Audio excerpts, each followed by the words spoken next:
talk a little bit about each of your roles and how, because you have other jobs, how do you divide the workload of the content? I'll start. Basically, we have a couple gatekeepers who monitor the incoming press releases, mostly press releases that we get, and then kind of distribute them to our cadre of, like, how many do we have? 7, 8 people who will take them and put them online. So 8 people kind of have the keys to the site. And just for a little background, the technology behind the site, it's basically a basic WordPress CMS. So anybody unfamiliar with how WordPress works? Or Blogger or something along those lines. It's a CMS that's really easy to use.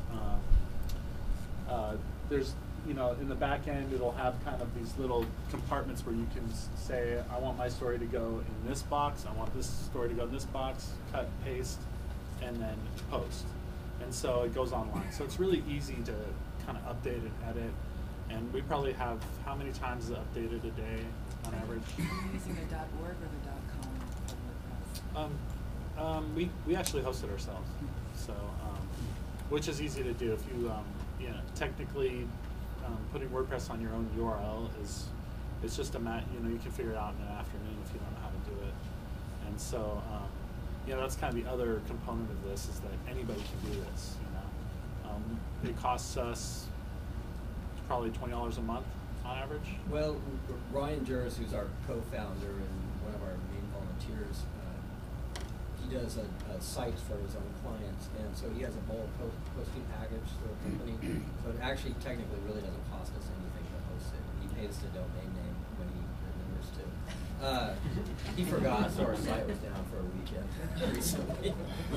So really the actual hard costs for the site are annual domain name and business cards that I paid for. Yeah, it's pretty minimal. And so so anyway, we have these volunteers, and they all have their own interests, but they also have the interest in the community aspect of doing this. And they all have the keys to the site, so they could go in there and destroy it if they wanted, but it's so easy to use that doesn't happen. And we specifically chose kind of a real kind of generic theme, and kind of a generic new news is on top of old news kind of way of updating for the ease of use. So 8 people go in there. I go in there about 4 or 5 times a day and post news releases. Generally, we restrict them to the Reno area. We have kind of a geographic boundary that we work on, but we'll step outside of that sometimes if it's relevant, newsworthy, interesting. We kind of retain the right to use our judgment that way. So several times a day we'll each go in there, update, put up a story, try and put a relevant picture. We'll kind of do some light editing for AP style, some more than others. Bethany's like serious about AP style. I kind of am too. I come from a newspaper background as well, so we feel strongly about that. But otherwise, they're pretty unedited, and we always make it clear what the source is for the news that comes to us. So 95% of the time, it's a submitted news release. And let's say submitted news release, and it won't have staff report on it like your local newspaper does. When you write that news release, you put it out and it says staff report. This is a staff report. It was my report.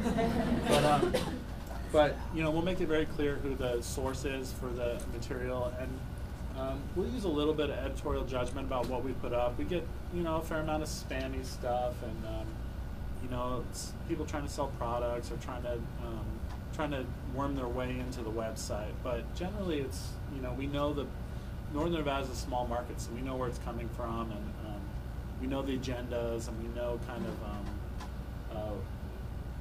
how relevant it is to the news cycle. So mostly everything gets put up, and that's kind of technically